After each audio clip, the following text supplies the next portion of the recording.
Hola, hola, ¿cómo están? Bienvenidos a este nuevo video. Muchas gracias por regresar. La verdad es que fue una experiencia totalmente nueva el video anterior y lo disfruté mucho, así como espero lo estén disfrutando ustedes y les esté sirviendo. Hoy vamos a hablar de lo prometido en el video anterior. Cómo identificar y corregir si estamos cayendo en crianza permisiva con los hijos pequeños y con los adolescentes, y de algunas estrategias de cómo podemos modificar esto para que no se presente o no tengamos mayores consecuencias. En el video pasado hablamos de los riesgos de una crianza permisiva, así como de sus consecuencias. Hoy vamos a hablar de cómo podemos identificarlo, porque en algunos comentarios ustedes me pusieron en el video cosas como: profe, acabas de describirme, o me preguntaron si ya la estaban regando. Ante estas situaciones la respuesta es no. Si identificaste algunas conductas permisivas en tu forma de criar, no significa que ya arruinaste a tus hijos. Significa algo muy positivo y muy bueno para todos. Ya te diste cuenta de que algo está pasando, y ese es el primer paso para corregir cualquier conducta que está afectando a ti, a tus hijos o a toda la familia. Porque todos...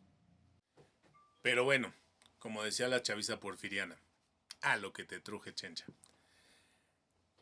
Vamos a identificar si ya estamos cayendo en una crianza permisiva. Y lo bueno de esto es que hay señales muy claras. Aquí te van algunos tips. Por ejemplo, si constantemente hablas de consecuencias, pero no las aplicas. Te voy a dejar sin videojuegos. Si cambias las reglas dependiendo tu estado de ánimo, es decir, aplicas o no la consecuencia dependiendo qué tanto te enojaste con lo que hizo tu hijo. Y si tu hijo tiene más poder de decisión en aquellas cosas que involucran a ti, a él o a toda la familia, por ejemplo, cuando van a salir a comer en familia y le tienen que preguntar a él qué quiere ir a comer o a dónde, porque normalmente si no hacen lo que quiere, se frustra y les amarga la salida a todos. O si termina cediendo para evitar berrinches o discusiones. Aquí no te voy a poner ningún ejemplo porque todos los que somos papás hemos pasado por eso. Mira, la mala noticia es que probablemente ya esté presente la crianza permisiva. La buena noticia es que estás a tiempo de modificarlo. De acuerdo con la psicóloga Diana Baumrind, ella explicaba que los niños necesitan dos cosas al mismo tiempo: afecto y estructura, ambas en equilibrio, no una o la otra, porque el cariño les da seguridad, pero los límites les dan dirección. Así que, sin más preámbulos, vamos con la primera estrategia. Menos amenaza y más consecuencias. Muchos padres hacemos esto. Si vuelves a hacerlo, te voy a castigar. Y lo repetimos 5, 10, 15 veces. Hasta que el niño se da cuenta que nuestras amenazas funcionan como las ofertas de un supermercado. Es decir, nunca se acaban. En este caso, los expertos recomiendan consecuencias claras, realistas y consistentes. Por ejemplo, vamos a hablar de cuando usan los videojuegos.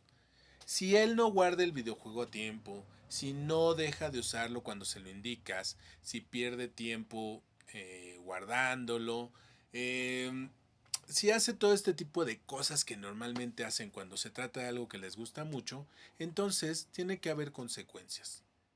Para que las consecuencias funcionen, aquí te recomiendo implementar acuerdos previos, es decir, para el uso del videojuego, implementar horarios establecidos y claros, duración de estos horarios, y las consecuencias tienen que ir de acuerdo a estos acuerdos. Perdóname la redundancia.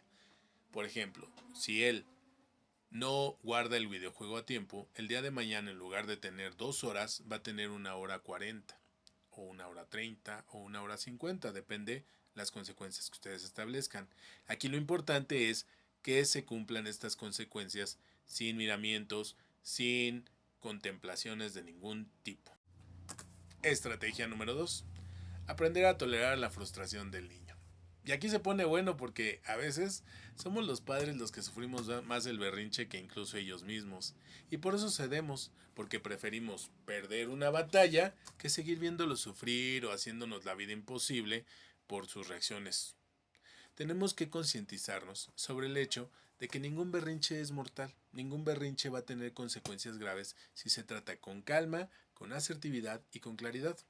Recuerda que el objetivo del berrinche y de la reacción negativa es conseguir aquello que te pidieron, que después te exigieron y que luego te gritaron y terminaron tirados en el piso con el cuello dándoles vueltas como imitando al exorcista. Lo recomendable en este caso específico es la indiferencia supervisada. Sí, déjalo que haga el berrinche, pero pon atención en que no se haga daño a él mismo o a alguien más de quienes estamos a su alrededor. Si empieza a aventar juguetes, algún objeto, intenta golpearte, hazte a un lado, no te pongas a su alcance y si te quiere golpear o trata de manotearte, solamente conténlo con un abrazo y dile muy calmadamente, cuando te tranquilices y estés en calma, vamos a volver a hablar respecto a lo que me pedí. El psicólogo Russell Barkley nos menciona que la tolerancia a la frustración es una habilidad que se aprende y que se necesita constancia y práctica para poderla obtener. No sucede de la noche a la mañana y el niño seguirá sintiéndose atacado y tratado injustificadamente hasta que pueda desarrollar esta habilidad. Para practicarla, los niños necesitan escuchar algunos no de vez en cuando. Y ahora sí, aquí viene lo bueno, lo mero chido. ¿Qué pasa si ya tengo un adolescente que vivió con crianza permisiva? Bueno, aquí te va la mera verdad. Muchos padres en este caso sienten que llegaron tarde y que ya no hay mucho que hacer, pero no, no es así. Solo que el proceso necesita un poquito más de paciencia y un mucho más de constancia, sobre todo en las estrategias. Y aquí te van las. Estrategia número 1. Deja de negociar con el adolescente por todo. Algunos adolescentes han aprendido que insistiendo lo suficiente pueden desgastar a los padres hasta llevarlos al límite, hasta dejarlos sin defensa. Además, exigen derechos y eso lo podemos usar aquí. Fíjate, ponte listo. Ok, solo debes saber que, incluso en la Constitución, los derechos conllevan obligaciones. Si no los cumples, tus derechos se anulan. Y así funciona aquí en la casa. Tenemos derechos y obligaciones. Si no cumples con tus obligaciones, se anulan tus derechos. También sirve mucho cambiar de roles. ¿Cómo? Exponlo al manejo de la situación si él fuera el padre y tú el hijo. Menciónale. A ver, explícame cómo es que resolverías esto. ¿Estás seguro que siendo tú mi papá y yo tu hijo, cederías a algo que sabes que me hará daño solo para no discutir? En este caso, el especialista en adolescencia Lawrence Stirber recomienda establecer reglas, muy pocas y muy claras, no 20, no 30, no una lista y un pergamino enorme. Unas 3 o 4 claras, eficientes y hacer que se cumplan. Hablemos de las reglas. Aquí te van algunas. Por ejemplo, en los horarios tenemos que ser muy claros y específicos, sobre todo en horarios como por ejemplo el uso del celular, la hora de dormir, el acceso a los videojuegos que ya mencionamos. En el caso específico del celular no solamente tenemos que hablar de horarios, tenemos que hablar de su uso en la casa, su uso fuera de la casa y dejar en claro que el celular es una herramienta que nos sirve para estar en comunicación y que en caso de emergencia es el canal abierto. Pero también en casa, por ejemplo, podemos establecer que durante la comida no se usa el celular en la mesa, que el uso de los datos y del saldo o el plan que le estás pagando es únicamente de uso para emergencias. No lo puede usar para videojuegos o para descargar cosas que no le sirven y que te harán pagar mucho después en una factura. Aquí es importante ser coherente y esto duele un poco como padres porque yo lo he vivido. Tenemos que ser coherentes cuando le decimos no uses el celular en la mesa mientras nosotros estamos viendo nuestras redes sociales. También es importante dejar en claro que a veces como padres tenemos que hacer uso de los dispositivos, incluso en la comida, porque estamos atendiendo a un cliente o a lo mejor una emergencia con algún familiar o simplemente tenemos que hacer algo del trabajo, pero tiene que ser real y específico cuando lo estamos haciendo. Otra regla: responsabilidades escolares. Estas no son negociables. No. La única responsabilidad que tenemos como padres es proveerles escuela, útiles, uniformes, calzado, transporte. Pero las responsabilidades de tareas, trabajos, lectura, cumplimiento y buen comportamiento en la escuela es de ellos.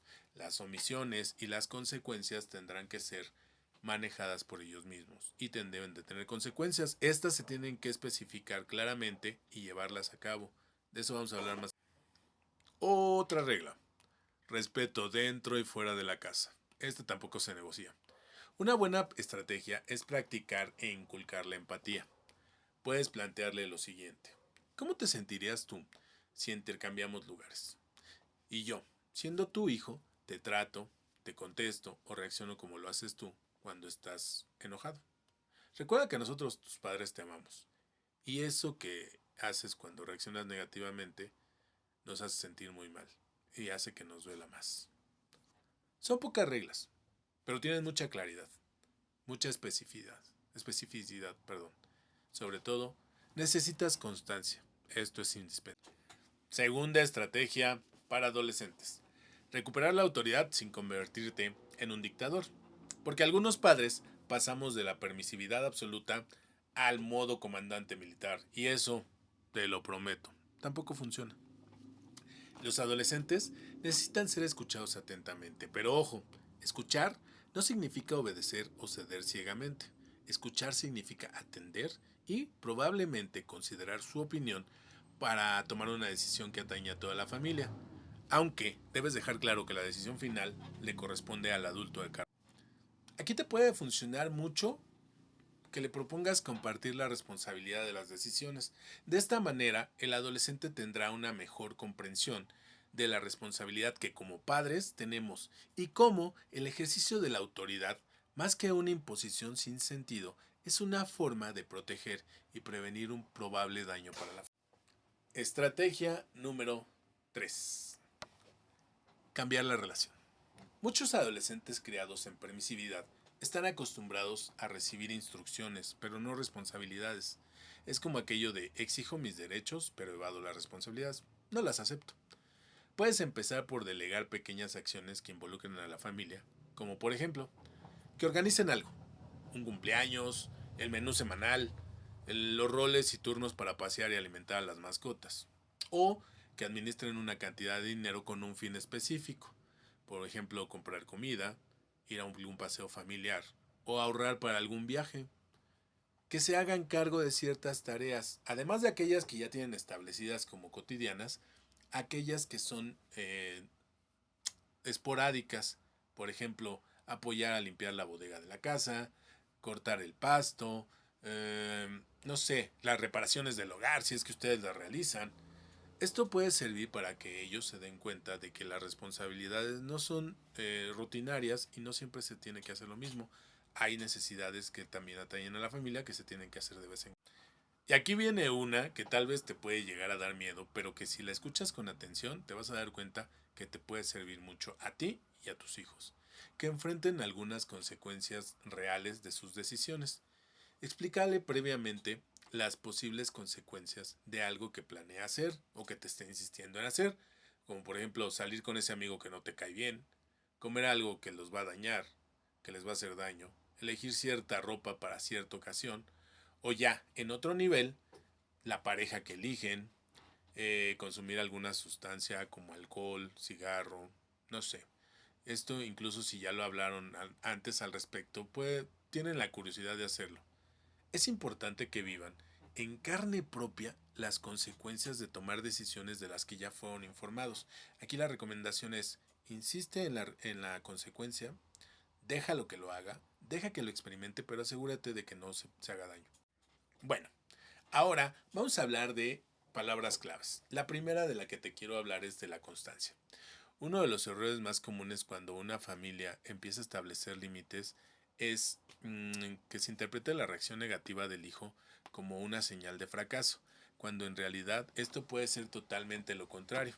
El razonamiento que tenemos como padres suele ser: ya intenté poner límites, pero se puso peor, entonces creo que mejor me regreso a como estaba. Y es ahí donde empieza a fracasar el proceso. Y aquí quiero que pongas mucha atención. Viene una parte del proceso que casi nadie te dice. Cuando empiezas a cambiar reglas, algunas dinámicas en la casa, es muy probable que tu hijo o adolescente no te vaya a decir: mami, papi, muchas gracias por ponerme límites. Lo agradezco profundamente. Este nuevo sistema me está enseñando a desarrollar autocontrol. Eso no va a pasar. lo más probable es que se enoje, que te reclame, que te diga que antes sí lo dejabas, que te acuse de ser un injusto. Algunos incluso argumentan que está siendo antidemocrático. ¿Sí? Usan palabras bien raras. Y antes de que te asustes, quiero decirte algo importante. Eso no necesariamente significa que lo estás haciendo mal. Muchas veces significa que el cambio se está empezando a dar y que está empezando a funcionar. Ponte. Para poder entender esto, a lo mejor te serviría pensar en algo, una situación. Tú llevas 10 años entrando a un lugar por la misma puerta y de repente un día te la cierran. ¿Qué haces? Intentas abrirla, la empujas, te enojas, dudas, insistes, te molestas, incluso llegas a patearla, hasta que te convences de que esa puerta ya no va a abrir, ya no puedes entrar por ahí. Lo razonable, buscas otra entrada. Esto es lo mismo de lo que te hablaba acerca de las reacciones que tus hijos. Durante muchos años entraron por esa misma puerta sin que nadie les dijera nada. Y el día que se la cierras, insisten, lloran, discuten, se tiran al piso, patalean, hacen berrinche y te acusan de ser el peor padre del mundo. ¿Qué crees? Están pateando la puerta. Cuando las estrategias dejan de funcionar, es normal que al principio intentes hacerlas con más intensidad. A esto, algunos especialistas los llaman el estallido de la extinción. En otras palabras, significa que antes de desaparecer, una conducta se intensifica intentando regresar a la dinámica que... Aquí es muy importante anticipar las reacciones. Tienes una ventaja grandísima y súper chida. Tú conoces a tus hijos. Tú sabes cómo reaccionan ante la frustración. Sabes si grita, si se encierra, si se va a poner sarcástico, incluso si va a dejarte de hablar unos días. De hecho, algunos se convierten en abogados y empiezan a hablar de derechos y de cada decisión como si estuvieran frente a la Suprema Corte de Justicia. Así que aquí te recomiendo que antes de implementar cambios te preguntes algo. ¿Cómo va a reaccionar mi hijo? Y una vez que tengas la respuesta, prepárate emocionalmente. Porque si te toma por sorpresa, lo más seguro es que termine ese día. Ante esto, pensemos en otra palabra clave. Constancia. Con trabajo en equipo. Porque los límites no funcionan por intensidad, no son mágicos. Funcionan por repetición. Se trata de desaprender una conducta nociva para aprender una que puede ser positiva. No sirve de nada ser firme 3 días y abandonar esta estrategia al cuarto día. Los adolescentes son expertos en detectar grietas en el sistema. Nos conocen muy bien. A veces tienen menos experiencia de vida, eso sí, pero tienen una capacidad impresionante para identificar cuando estamos a punto de rendirnos y es ahí donde atacan más fuerte. Por eso la pregunta no debe de ser, ¿qué hago cuando se enoje? La pregunta es, ¿estoy preparado para cuando se enoje? Si no es así, analízalo porque tienes que estar preparado, porque él va a reaccionar negativamente, muy probable. Hablando de cosas difíciles de escuchar, aquí te voy a mencionar dos. La frustración, la tolerancia a ella y el trabajo en equipo. Porque seamos honestos, muchas veces los papás entramos en esta dinámica de policía bueno, policía malo. Y el chico actúa desde el razonamiento de, no importa, al fin y al rato mi papá me va a decir que sí, o mi mamá. No me va a regañar. Y terminará dándole, incluso a escondidas. Aquí es indispensable estar coordinados como padres. Establecer los límites juntos, dejarlos claros y respetarlos. Porque por más que nos duela ver al príncipe sufrir, tenemos que llevar a cabo aquellos límites que van a traer una consecuencia positiva para toda la familia. Y es que, si lo pensamos, la neta, muchas veces no es el hijo quien no soporta la frustración. Somos nosotros. Nos incomoda verlo molesto. Nos duele que se enoje. No queremos verlo sufrir y nos hace sentir culpables. De hecho, queremos recuperar la paz rápidamente, pero en realidad no es paz. Es una dinámica negativa. Y otra vez terminamos cediendo. Pero si el objetivo es enseñar tolerancia a la frustración, alguien tiene que empezar a moldearla, ¿no? ¿Y qué crees? Somos nosotros. Y aquí te va otro tip. La psicóloga Jane Nelson, creadora de Disciplina Positiva, suele insistir en que los hijos necesitan experimentar la firmeza acompañada de amabilidad. No se trata de ganarles la batalla, se trata de sostener límite con respeto. Y puedes hablar, por ejemplo, con ellos y mencionarles estas frases. Entiendo que estás enojado. Sé que no te gusta esta decisión. Tienes derecho a molestarte. Pero ante todo, la regla sigue siendo la misma, por tu bien y por el de toda la familia. Úsalas con firmeza, con educación y cariño, y eso tiene mucho más poder que gritar y que imponer. Y recuerda, si tu hijo se enoja cuando empiezas a poner límites, no corras a quitar el límite de inmediato, no vayas en su auxilio. Primero, haz una pausa y pregúntate si el enojo es parte natural del proceso. Recuerda que durante años ese niño fue entrenado para funcionar de una manera. No esperes que cambie de la noche a la mañana y que los límites sean aceptados. La constancia involuntaria fue la que creó el problema. La constancia voluntaria y es la que te ayudará a resolverlo. Y bueno, quisiera cerrar con algo importante. Si hoy te diste cuenta que has caído en crianza permisiva, te recomiendo que no te castigues. La culpa no educa, no aporta nada positivo. La reflexión y la acción sí. Ningún padre tiene todas las respuestas, ninguno. Incluso los que nos dedicamos a esto y parecemos expertos, también nos equivocamos, pero también decidimos hacer algo con estas equivocaciones, aprender al respecto y compartirlo con otros padres como tú. Recuerda que tus hijos no necesitan un padre perfecto, necesitan un padre que se atreva a corregir el rumbo cuando descubre que va por un camino equivocado. Soy el Proferos, te agradezco mucho. Te recuerdo que en el próximo video vamos a hablar de otro tema que está relacionado. Cómo poner límites sin gritar, sin amenazar o terminar discutiendo durante 2 horas. Porque sí, se pueden establecer límites con autoridad, pero sin convertir la sala en un ring de lucha libre. Nos vemos en el próximo video. Muchas gracias. Recuerden que los quiero mucho.